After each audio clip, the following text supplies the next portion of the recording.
warahmatullahi wabarakatuh. Perkenalkan, nama saya Sheila Nursyabani sebagai moderator dari kelompok 6. Pada kali ini, kelompok kami akan membahas tentang pentingnya pemeringkatan jabatan dan pemeringkatan berdasarkan evaluasi jabatan. Sebelum kita memasuki bagian pertama, kita harus mengetahui terlebih dahulu apa itu kompensasi.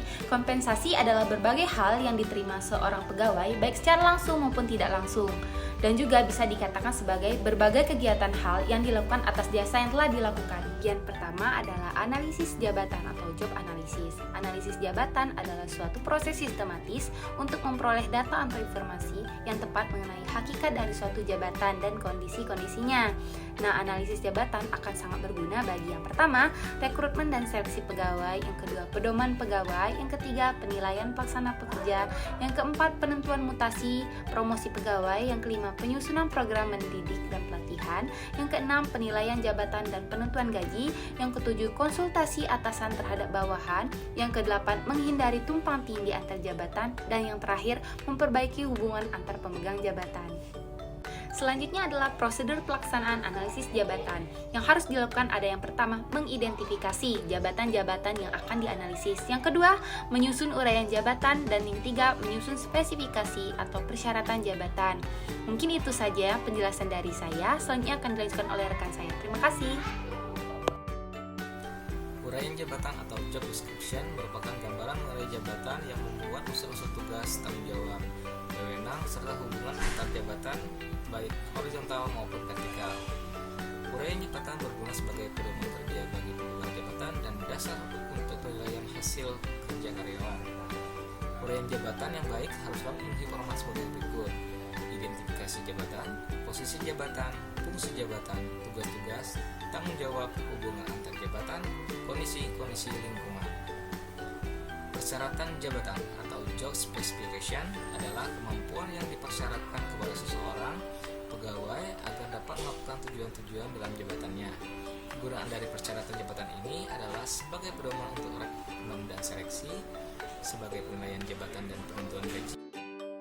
Evaluasi jabatan atau job evaluation merupakan proses penentuan kepentingan atau bobot relatif suatu jabatan dibanding jabatan lainnya. Variabel-variabel yang dipertimbangkan dalam evaluasi jabatan, yang pertama ada keahlian atau skill dalam pendidikan, pelatihan, dan pengalaman.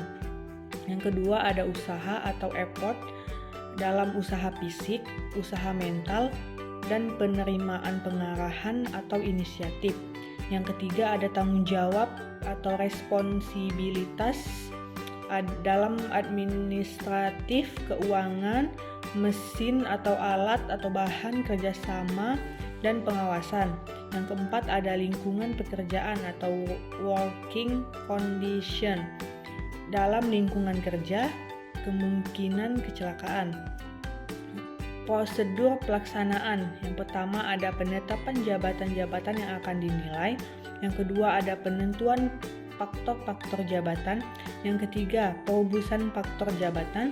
Yang keempat penentuan derajat faktor jabatan. Yang kelima penetapan bobot faktor jabatan. Yang keenam ada penetapan bobot derajat jabatan. Yang ketujuh ada penetapan nilai jabatan.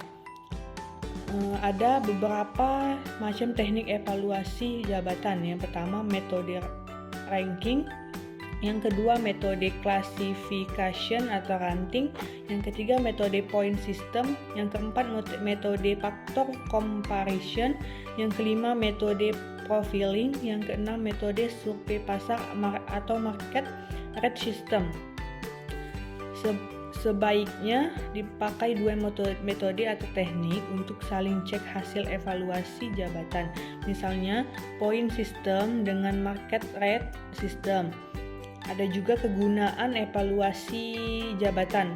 Yang pertama, untuk menentukan urutan atau nilai urutan bobot atau nilai jabatan-jabatan dalam perusahaan, sehingga dapat disusun struktur pengajian yang adil berdasarkan nilai jabatan.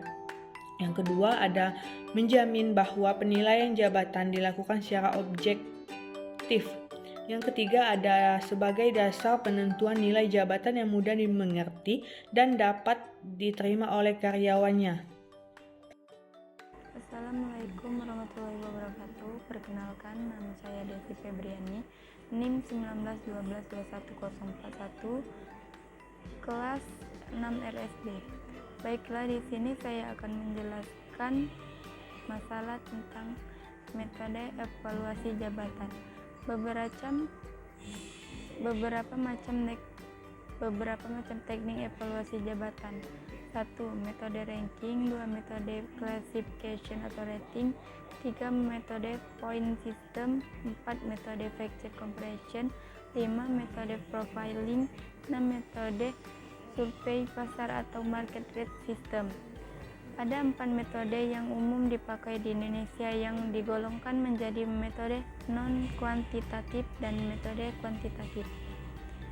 Metode non-kuantitatif adalah metode ranking atau job ranking dan metode classification atau job rating. Sedangkan metode kuantitatif adalah metode factor comparison atau perbandingan faktor dan metode point system. Job ranking. Panitia evaluasi jabatan mereview informasi analisis pekerjaan untuk masing-masing jabatan. Kemudian, setiap jabatan ditentukan ranking atau tingkatannya secara subjektif berdasarkan pada tingkat kepentingannya. Ini merupakan penyusunan urutan-urutan jabatan secara keseluruhan meskipun para penilai dapat mempertimbangkan keterampilan, tenaga, tanggung jawab, dan kondisi kerja masing-masing. Job classification atau job grading merupakan metode yang sedikit lebih canggih dibanding job ranking. Perusahaan penyusun deskripsi standar untuk kelompok-kelompok jabatan yang akan digunakan untuk menilai jabatan yang ada. Gambar 2 menunjukkan contoh penerapan pengklarifikasian masing-masing jabatan ke dalam kelas-kelas jabatan. Deskripsi standar dalam gambar dibandingkan dengan deskripsi jabatan untuk menentukan kelas atau grade pekerjaan.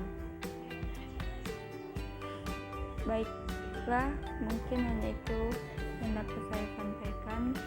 Saya akhiri. Assalamualaikum warahmatullahi wabarakatuh.